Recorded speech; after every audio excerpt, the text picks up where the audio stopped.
సిద్ధలలో నూనెను సిద్ధముగా చేసుకో, రాజు రానయ్యున్నాడు. ధ్యానములలో భాగంగా ప్రతిరోజు ఒక సిలువ ధ్యానం చేస్తూ ఉన్నాం. గత కొద్ది రోజుల నుండి మీలో అనేకులు సిలువ ధ్యానమును అనుసరిస్తూ ప్రసంగాలు వింటే ఎంతోమంది మేలు పొందుతున్నారు. మీరు చాలామంది మాతో మాట్లాడుతున్నారు, మీ యొక్క అనుభవాలను మాతో పంచుకుంటున్నారు. చాలా సంతోషం. ఈరోజు సిలువ ధ్యానంలో భాగంగా ప్రియులరా, యేసు ప్రభువారు ఆయన సిలువ యాగమునకు ముందుగా అనగా ఒకరోజు ముందు యెరూషలేము వీధులలో ఊరేగింపుగా ఆయన రాజుగా పట్టణంలోని ప్రవేశించటం, ఆ పట్టణంలో ఆయనను ఒక వాహనం మీద ఊరేగించటం అనేటటువంటిది ఈరోజు మనం ప్రత్యేకంగా ధ్యానం చేసుకోబోయే అంశంగా ఉంది. పరిశుద్ధ వాక్యములో నుండి ప్రియులారా, మత్తయి సువార్త 21వ అధ్యాయము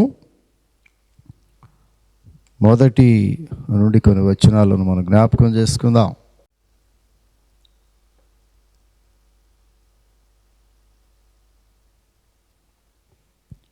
తరువాత యెరూషలేమునకు సమీపించి ఒలీవ చెట్ల కొండ దగ్గర ఉన్న బేత్పగేకు వచ్చినప్పుడు యేసు తన శిష్యులలో ఇద్దరిని చూచి, మీ ఎదుటనున్న గ్రామమునకు వెళ్ళుడి. వెళ్ళగానే కట్టబడి ఉన్న ఒక గాడిదయు దానిలోనున్న ఒక గాడిద పిల్లయు మీకు కనబడును. వాటిని విప్పి నా యొద్దకు తోలుకొని రండి. ఎవడైనాను మీతో ఏమైనాను అని ఎడల అవి ప్రభువునకు కావలసినవని చెప్పవలెను. వెంటనే అతడు వాటిని తోలిపెట్టునని చెప్పి వారిని పంపెను. ప్రవక్తల వలన చెప్పబడి నెరవేరినట్లు ఇది జరిగెను. అదేమనగా, ఇదిగో నీ రాజు సాత్వికుడై గాడిదను భారవాహక పశువు పిల్లైన చిన్న గాడిదను ఎక్కి నీ యొద్దకు వచ్చుచున్నాడని సియోను కుమారితో చెప్పుడి అనున్నది. శిష్యులు వెళ్ళి యేసు తమకు ఆజ్ఞాపించిన ప్రకారం చేసి ఆ గాడిదను దాని పిల్లను తోలుకొని వచ్చి వాటి మీద తమ బట్టలు వేయగా ఆయన బట్టల మీద కూర్చుండెను. జనసమూహములలో అనేకులు తమ బట్టలు దారి పొడుగున పరిచిరి. కొందరు చెట్ల కొమ్మలు నరికి దారి పొడుగున పరిచిరి.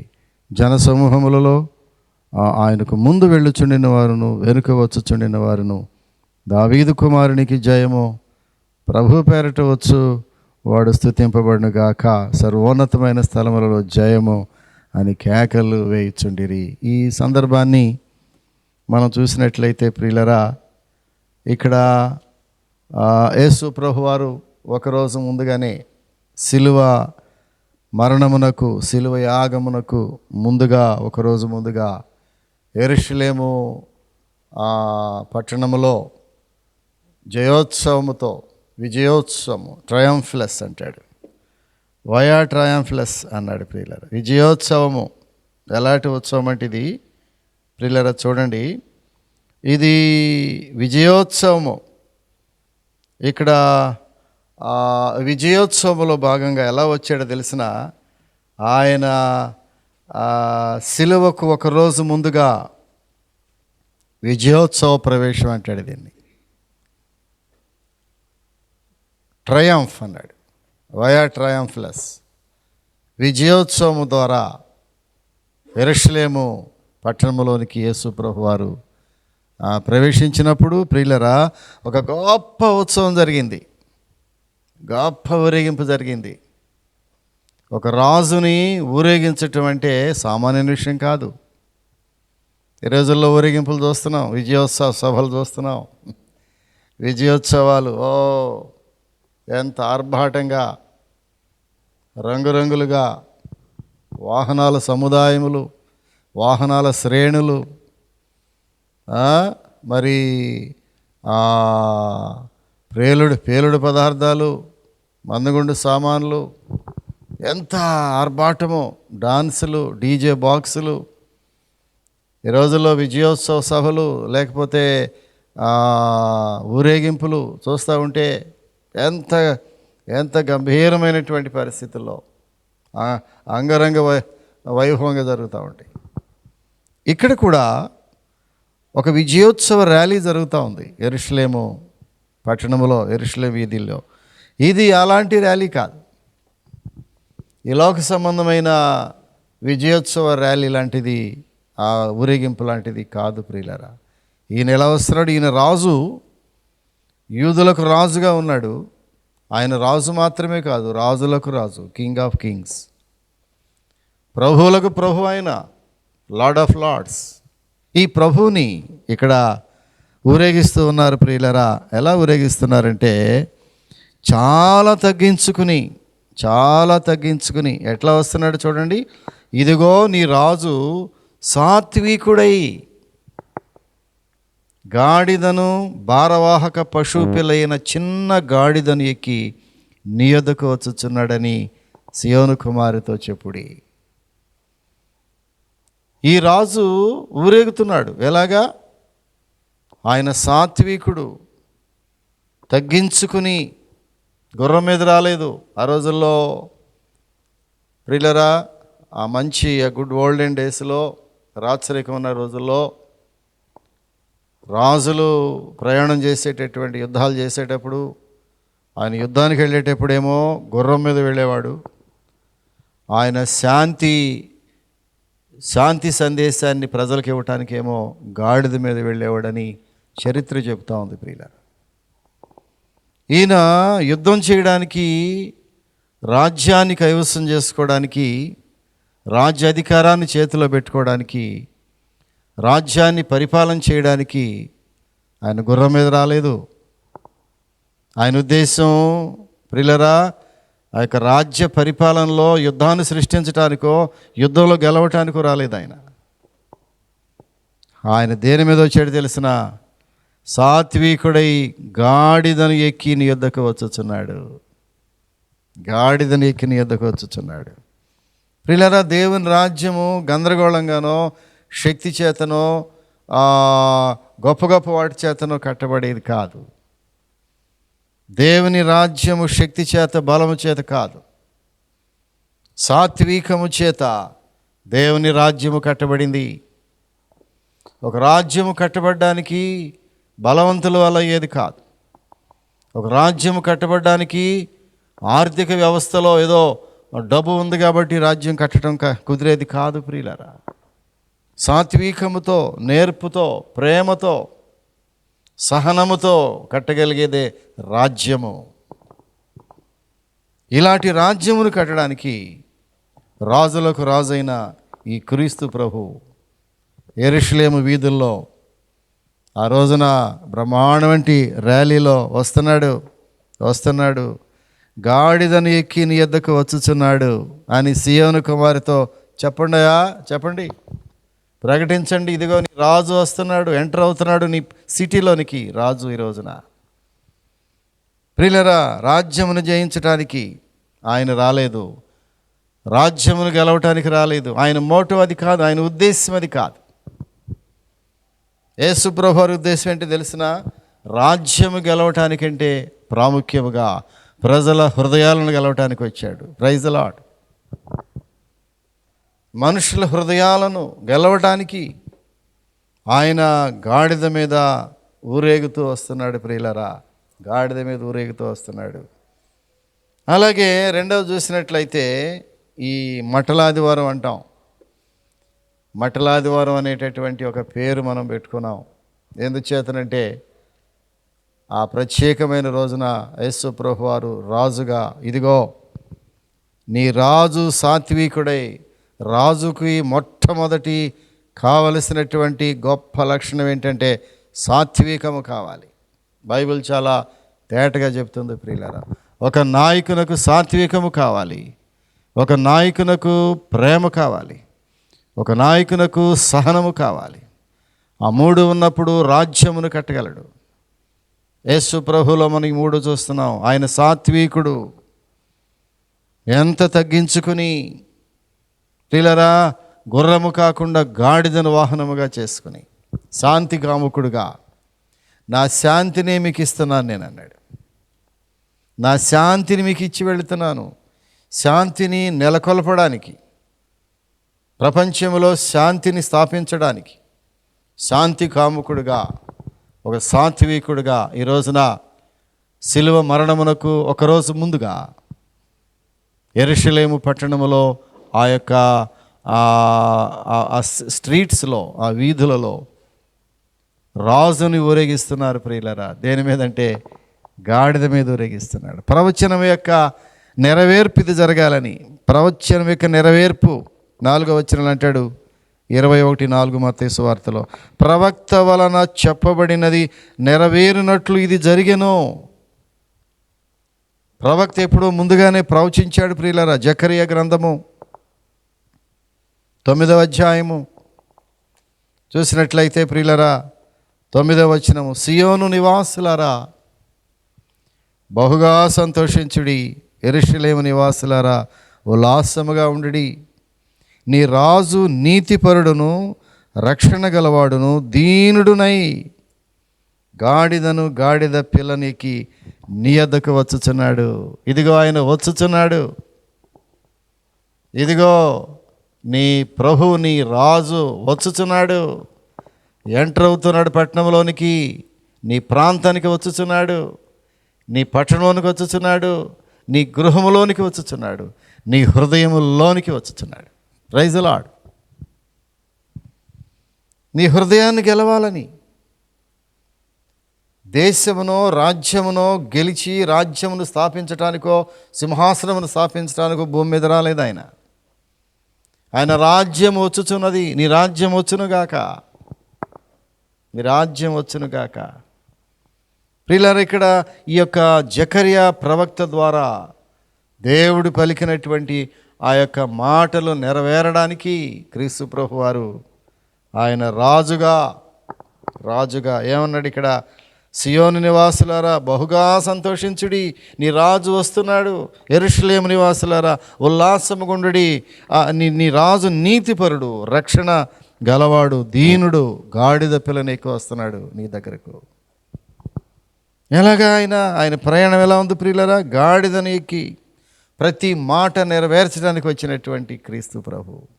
ధర్మశాస్త్రమును నెరవేర్చుటకే కానీ దాన్ని కొట్టివేయటకు నేను రాలేదు.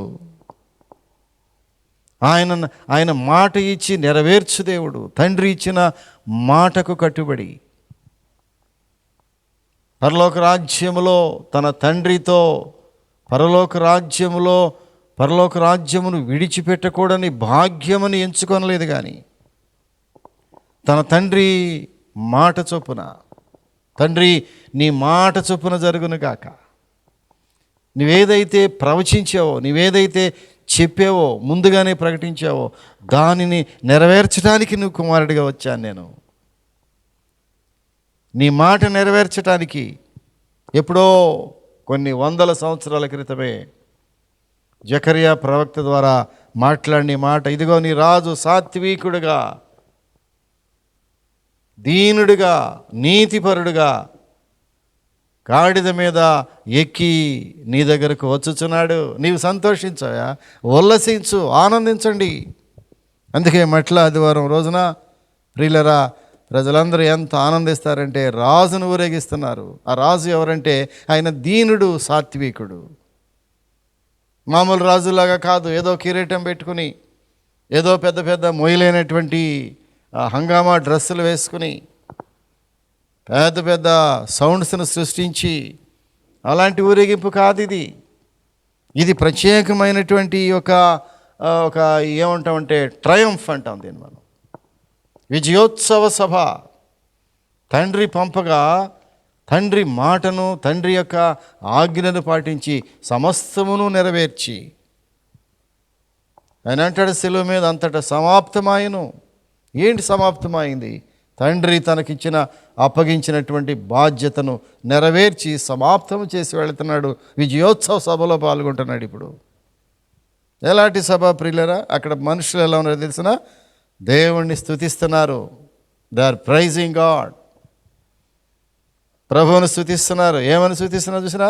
దావీదు కుమారునికి జయము, ప్రభు పేరట వచ్చేవాడు స్తుతింపబడునుగాక, సర్వోన్నతమైన స్థలములలో జయము అని కేకలు వేస్తున్నారు. రాజుగా, ప్రభువారిని రాజుగా వారు ట్రీట్ చేసి, ఈయన రాజులకు రాజు, ప్రభువులకు ప్రభు, యూదులకు మాత్రమే రాజు కాదు, ఈయన రాజులకే రాజు, ప్రభువులకే ప్రభు, రానయ్యున్నటువంటి గొప్ప రాజు ఈయన. రేపు మేఘారూరుడిగా మరలా రెండవ రాకడలో రానున్న దేవుడిన. ప్రజలు ఏం చేస్తున్నారంటే కేకలు వేస్తున్నారు, దావీదు కుమారునికి జయము, ప్రభు పేరట వచ్చువాడు స్తుతింపబడును గాక, దావీదు కుమారునికి జయము. ప్రియులరా, ఈ కేకలు ఎప్పటి వరకు వేస్తున్నారు మనుషులు తెలిసిన? ప్రభువుని ఎప్పుడు స్తుతిస్తున్నారు మనుషులు? ఈ ప్రజలు ప్రభు అయిన క్రీస్తుని ఎప్పటి వరకు స్తుతిస్తున్నారు తెలిసిన? వారి కోరికలు నెరవేరే వరకు స్తుతిస్తున్నారు. వారి ప్రార్థన విని దేవుడు వారికి అన్ని ఆశీర్వాదాలు ఇచ్చుచూ ఉన్నంత వరకు దేవుణ్ణి స్తుతిస్తున్నారు మనుషులు. ఏదైనా లబ్ధి పొందే వరకే దేవుని స్తుతించుట, ఏదైనా ఆశీర్వాదం పొందుతున్నప్పుడు మాత్రమే దేవుణ్ణి స్తుతించటం. ప్రియులరా, కొద్ది రోజుల్లోనే మీరు చూడండి, నెక్స్ట్ డేనే వాళ్ళు చేసిందంటే తెలిసిన? ఏ నోటితోనైతే ప్రభువుని దావీదు కుమారునికి జయము, ప్రభు పేరట వచ్చి స్తుతింపబడును గాక అని జయము జయమని అరిసి అలా స్తుతించి కేకలు పెట్టారో, చేతులు మంటలు పట్టుకుని, ఇదే మనుషులు ద వెరీ నెక్స్ట్ డే ఏం చేశారు తెలిసిన? సిలువ వేయండి, ఆయనను సిలువేయండి, బరబ్బ మాకు కావాలి, బందిపోటు దొంగను మాకు విడుదల చేసి ఆ క్రీస్తుని, యేసుని సిలువేయండి అన్నారు. ఇదే నోటితో. ప్రియుల, ఎంత ఆశ్చర్యం, ఎంత విచారం! మనుషులు, ప్రియులరా, మనుషులు పొగడతలు అవి కేవలము అశాశ్వతమైనవి. మనుషులు పొగిడితే ఎంతసేపు పొగుడతారా? మనుషులు ఒక మనిషిని ఎంతసేపు పొగుడతాడు? అతని దగ్గర నుంచి ఏదైనా లబ్ధి పొందే వరకు, లబ్ధి వచ్చే వరకు, అతని దగ్గర నుంచి ఏదైనా కొంత తనకు అనుకూలమైనది ఏదో వచ్చే వరకు అతన్ని పొగుడుతూ ఉంటాడు. అది కేవలము టెంపరీ. మనుషుల యొక్క పొగడతలు కేవలము టెంపరీ. దేవుని ప్రణాళికలు పర్మనెంట్. ప్రియులారా, ప్రైజ్ ది లార్డ్. నీ జీవితంలో దేవుని యొక్క ప్రణాళిక అది పర్మనెంట్గా ఉండేది. మనుషుల పొగడతలు కేవలము వాటి టెంపరీ. కానీ దేవుని ప్రణాళిక సహోదరుడా, నీ జీవితంలో అది పర్మనెంట్గా ఉండేది.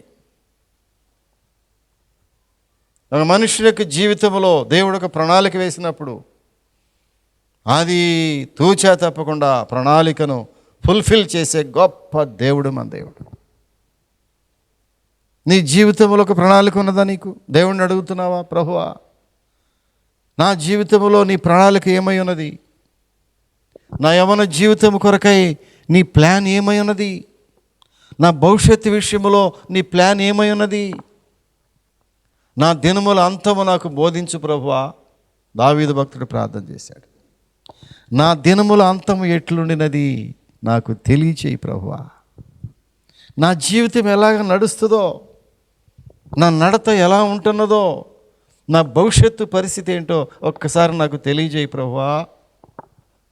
ఎప్పుడైనా అడిగావా ప్రభువుని? సహోదరి, ప్రభువా, నా జీవితం యొక్క ప్రణాళిక ఏమైనదో నాకు తెలియదు, నాకు ఒక ప్లాన్ లేదు. కొంతమంది జీవితంలో ప్లాన్ ఉండదు, భవిష్యత్తుని గురించిన ప్లాన్ ఉండదు, ఎడ్యుకేషన్ గురించిన ప్లాన్ ఉండదు, ఉద్యోగాన్ని గురించిన ప్లాన్ ఉండదు, వివాహాన్ని గురించిన ప్లాన్ లేదు, కుటుంబ వ్యవస్థను గురించిన ప్లాన్ లేదు. నీకు ఫైనాన్షియల్ ప్లాన్లు ఎట్లాగా ఉండవు. ఏమైంది నీ ప్రణాళిక?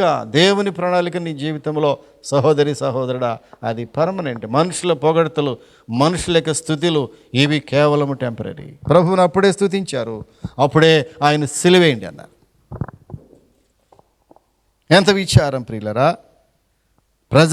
ప్రజల యొక్క పరిస్థితులు మారినా, ప్రజల మాటలు మారినా, ప్రజల మనస్తత్వములు మారినా, దేవుడు క్రీస్తు ఎన్నడూ మారనటువంటి వాడు. Praise the Lord. మారని దేవుడు, మార్పు లేనటువంటి దేవుడు క్రీస్తు ప్రభు. నిన్న నేడు నిరంతరము ఒకే రీతిగా ఉన్నటువంటి ప్రభు. మార్పు లేదు ఆయనలో. ఆయన ప్రేమ శాశ్వతమైంది, ఆయన దయ శాశ్వతమైంది, ఆయన ఇచ్చేటటువంటి ఆ ప్రశాంతత శాశ్వతమైనది. అది శాంతి సమాధానములు ఆయన దగ్గర శాశ్వతముగా ఉన్నాయి. సహోదరుడా, ఇక్కడ చూస్తే ఏం చేశారు అక్కడ తెలిసినా? అక్కడ వాళ్ళు చేసింది ఏంటంటే, వారు ప్రభువుని గాడిద మీద ఊరేగిస్తున్నప్పుడు కొంతమంది మంచి బట్టలు తీసుకుని ఆ రోడ్డు మీద పరుచుకుంటూ వెళ్ళారు. కొంతమంది ఆ ఖర్జూరపు మట్టలు పట్టుకున్నారు. ప్రియులరా, ఈ బట్టలు దేనికో తెలిసిన, ఇది వ్యక్తిగతంగా ఒక వ్యక్తి దేవునికి సరెండర్ అవటం కింద. బట్టలు పరవటం అంటే పర్సనల్ సరెండర్, వ్యక్తిగతంగా దేవునికి మనము సమర్పించుకోవటం. బట్టలు పరవటం అంటే ప్రియులారా, వారిని దేవునికి సమర్పించుకున్నారు. ఆ ఊరేగింపులో రాజు ఊరేగుతూ ఉండగా, ఆ గాడిద మీద వస్తూ ఉండగా, ఆ గాడిద కాళ్ళు కూడా బట్టల మీద నడవటానికి వీలుగా బట్టలు పరిచారు. కొంతమంది ఖర్జూరపు మట్టలు చేతబట్టుకొని ఆ మట్టలు చేతబట్టుకున్నారు. అవి విజయోత్సవమునకు గుర్తు. వారి ఖర్జూరపు మట్టలు దేనికి గుర్తుగా కనబడుతున్నాయంటే విజయోత్సవమునకు గుర్తు. ప్రియులరా, నిజమైనటువంటి ఆరాధన, ప్రభువుని నీవు నిజముగా ఆరాధిస్తున్నావంటే నిన్ను నీవు దేవునికి సమర్పించుకుంటున్నావు అన్నమాట. సమర్పణ లేకుండా, జీవితమును టోటల్గా దేవునికి సమర్పించకుండా నీవు దేవుణ్ణి ఆరాధించలేవు. ఆయన ఆరాధించువారు, దేవుడు ఆత్మ గనుక ఆయనను ఆరాధించువారు ఆత్మతోనూ సత్యముతోనూ ఆరాధించవాలని కోరాడు. దేవుని ఇక్కడ ఆరాధిస్తున్నారు, దేవుని ఊరేగిస్తున్నారు. ఎట్లా తెలిసినా, కొందరు బట్టలు పరిచారు, కొందరు ఖర్జూరపు మట్టలు చేతపట్టుకున్నారు. అనగా పర్సనల్ సరెండర్, అనగా ఆ యొక్క విజయోత్సవము. మట్టలతో ఊరేగటం ప్రియులరా విజయోత్సవము. అక్కడికి వెళ్ళిన తర్వాత ఏం జరిగింది తెలిసిన, నిజమైనటువంటి ఆరాధన అది మనల్ని మనం ప్రభువుకి సమర్పించుకుంటేనే కానీ రాదు. క్రీస్తు ప్రభువుని ఆరాధిస్తున్నావా?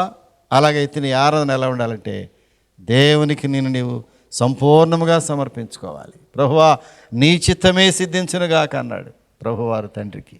నీ చిత్తమే సిద్ధించునయా, నా చిత్తము కాదు, నా స్వచిత్తమును విడిచిపెడుతున్నాను నేను, నా స్వీయ చిత్తమును విడిచిపెడుతున్నాను నేను అనే అహాన్ని విడిచిపెడుతున్నాను నేను. ప్రభువా నా జీవితంలో సర్వస్వము నీవే, నీకు నా జీవితమును సమర్పించుకుంటున్నాను ప్రభువా. అందుకే ఇంతగా నేను ఆరాధిస్తున్నాను. నా ఆరాధన స్వీకరించు స్వామి. ఆరాధిస్తున్నావా దేవుణ్ణి?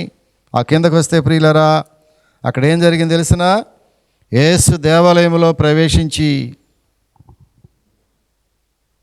11వ వచనం 12వ వచనం, క్రయ విక్రయములు చేయవారిని అందరిని వెళ్ళగొట్టి రోకలు మార్చువారి బలలను గుబలము వారి పీట్లను పడద్రోసి నా మందిరము ప్రార్థన మందిరం అనబడును అని వ్రాయబడి ఉన్నది. అయితే మీరు దానిని దొంగల గుహగా చేసేటివారా? నేను నా మందిరము ప్రార్థన మందిరం అనబడును. క్రయ విక్రయములు చేయవారందరిని వెళ్ళగొట్టి రోకలు మార్చు వారి బల్లలు గుబలము వారి పీఠములను పడద్రోసేసాడంతే. ఆలయాన్ని పరిశుభ్రపరిచాడు. ఆయన మొట్టమొదటిగా యెరూషలేము పట్టణంలోనికి వెళ్ళినప్పుడు ఆ యెరూషలేము యొక్క దేవుని మందిరం మీద పడింది ఆయన కన్ను. మందిరములో ప్రవేశించాడు. ప్రవేశించగానే అక్కడ ఏం చేశారు? అక్కడ ఎలా ఉంది మందిరము?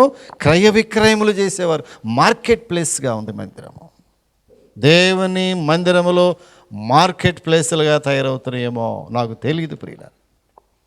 యెరూషలేము మందిరములో క్రీస్తు ప్రభు అడుగుపెట్టినప్పుడు ఆ యొక్క గొప్ప మందిరము సొలొమోను చేత కట్టబడినటువంటి దాదాపుగా 40 సంవత్సరములు కట్టబడినటువంటి ఆ గొప్ప మందిరము క్రయ విక్రయముల చేత, ఇంకా దీని చేత రోకలు మార్చువారు, గువలమైనటువంటి వారు భయంకరంగా ఒక మార్కెట్ లాగా తయారైపోయింది, వికృతంగా తయారైపోయింది. ఆ మందిరాన్ని చూసి బాధపడ్డాడు ప్రభు.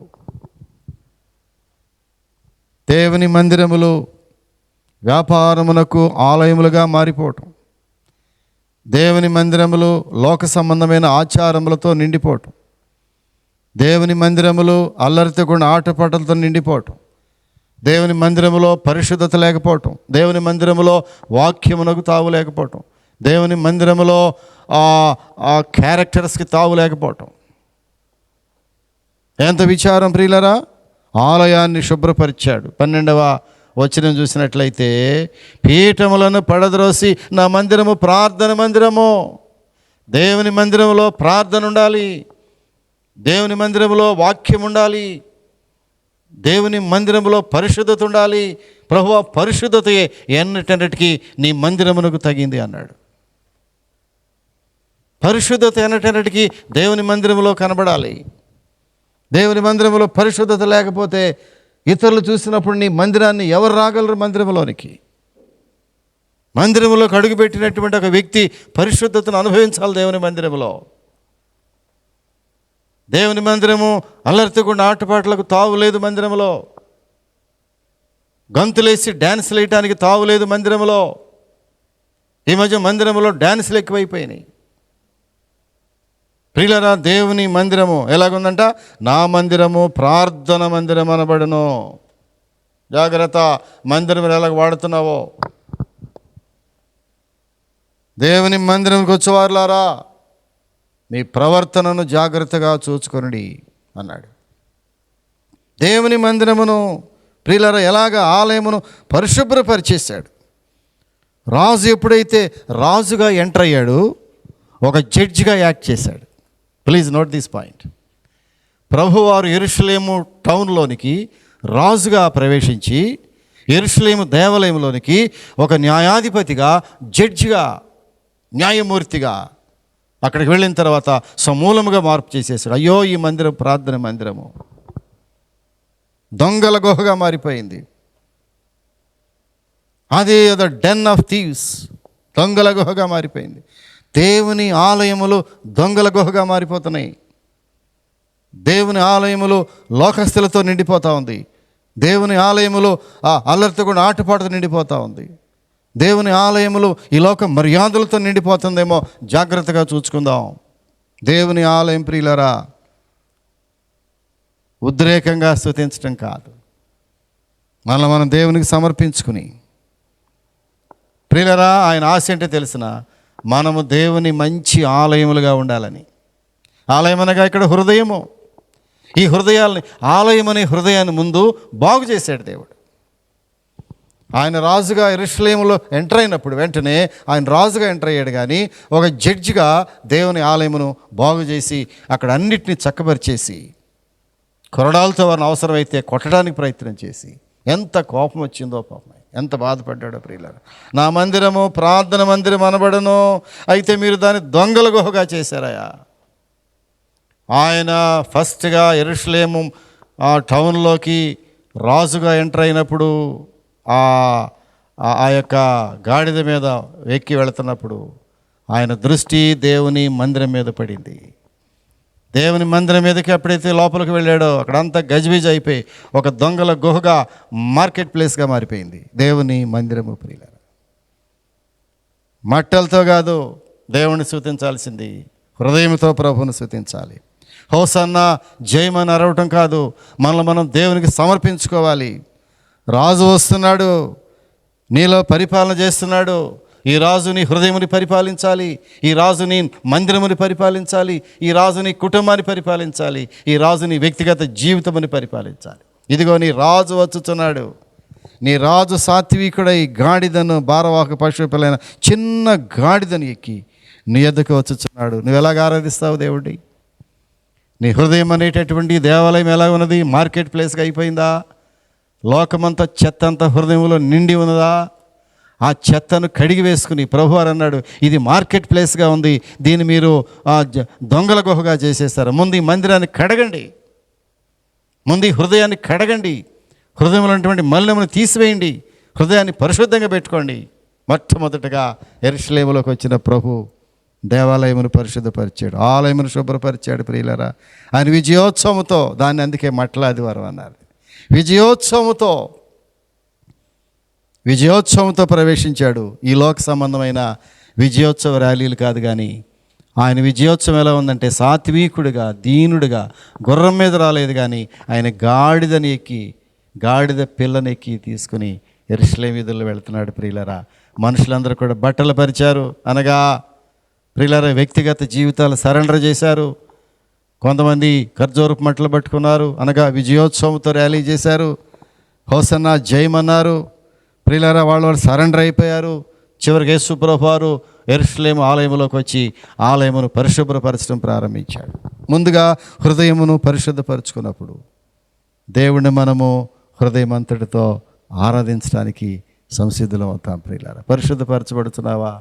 నీ హృదయం పరిశుద్ధపరచుకుంటున్నావా? నీ హృదయంలో ఉన్నటువంటి ఆ మలినమును, నీ హృదయంలో ఉన్నటువంటి రాళ్లను ఏరి పారవేసుకుంటే హృదయంలో నుంచి బయటకు వచ్చేదంతా కూడా ఆ హృదయం లోపల నుంచి అపవిత్రం అవుద్దన్నాడు. బయట నుంచి లోపలికి వెళ్ళేది హృదయాన్ని అపవిత్రపరచదు, కానీ హృదయము లోపల నుంచి వచ్చేదే మనిషిని అపవిత్రపరుస్తుంది. ఆ హృదయములు అనేక రాళ్ళు. ముందు ఆ హృదయమును పరిశుద్ధపరచుకుని దాని యేసు రక్తములో కడుక్కుని ఆ హృదయములో జీవధారలు బయటకు వస్తున్నాయి. అన్నిటికంటే ముఖ్యంగా నీ హృదయమును జాగ్రత్తగా కాపాడుకునము. సొలొమోను భక్తుడు అన్నాడు, నీ హృదయంలోంచి జీవధారలు బయటకు వస్తున్నాయి. యేసు ప్రభువు అన్నారు, ఆ మందిరాన్ని ముందుగా పరిశుద్ధపరచడం ప్రారంభించాడు, మందిరాన్ని శుభ్రపరిచాడు. నువ్వు హృదయాన్ని శుభ్రపరచుకుంటున్నావా? దేవుణ్ణి కేవలం స్తుతించడమే నా నోటితో, నీ హృదయం అంతా దేవునికి సాష్టాంగపడి, ప్రభువా నేను టోటల్గా నా జీవితాన్ని నీకు సరెండర్ చేస్తున్నాను. నేను అక్కడ ఉన్నవారు కొంతమంది అప్పుడు స్తుతించారు, కానీ మళ్ళీ నెక్స్ట్ డే నీ సిలువేయండి అన్నారు. నీ స్థుతి ఎలా ఉందో ఈ ఉదయకాల సమయంలో జ్ఞాపకం చేసుకుంటే, ఈ మట్ల ఆదివారములో నీవు సరి చేసుకోవాల్సి నీ హృదయాన్ని ముఖ్యంగా పరిశుద్ధపరచుకుని, ప్రభువా నీ రక్తములో నా హృదయాన్ని మరొకసారి కడుగని చిన్న ప్రార్థన చేసుకుంటే ప్రభు నీ ప్రార్థన ఆలకిస్తా సిద్ధంగా ఉన్నాడు. నీ కొరకు ప్రార్థన చేస్తాను.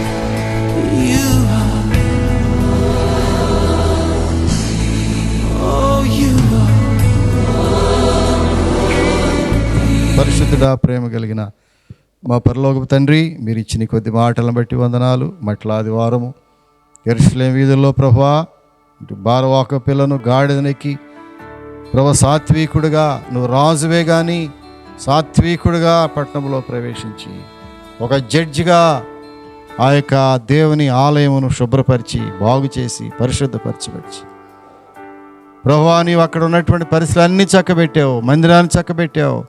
మందిరము దొంగల ఊహగా చేసిన మందిరాన్ని దేవుని ప్రార్థన అనేకులకు ప్రార్థన మందిరంగా ఉండే మందిరాన్ని దొంగల గుహగా చేస్తే ఆ మందిరాన్ని బాగు చేసావు ప్రభు. హృదయం అనే మందిరాన్ని బాగు చేయటానికి వచ్చావు. నీవు హృదయాలు గెలుచుకోవటానికి వచ్చావు, రాజ్యాలను గెలవటానికి కాదు.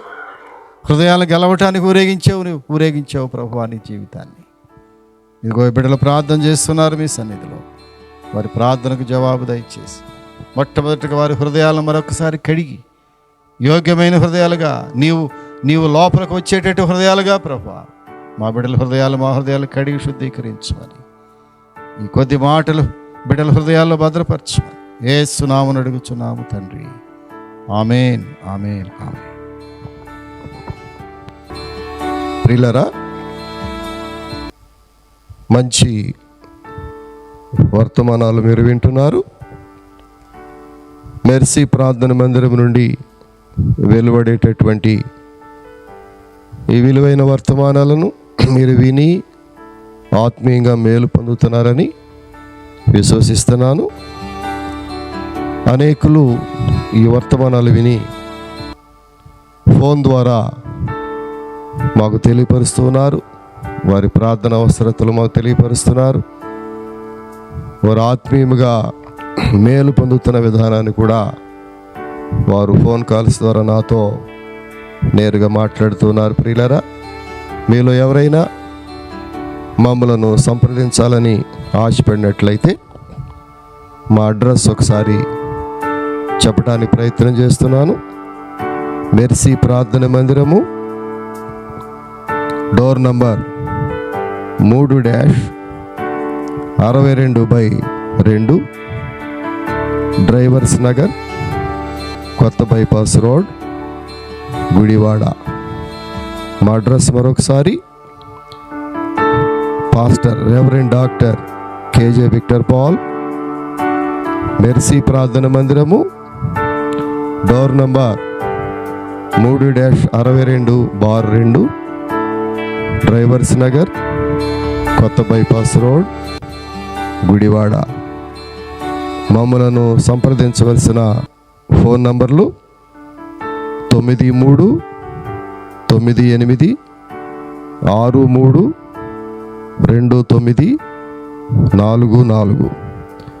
9398632944 మరియు 9398929262.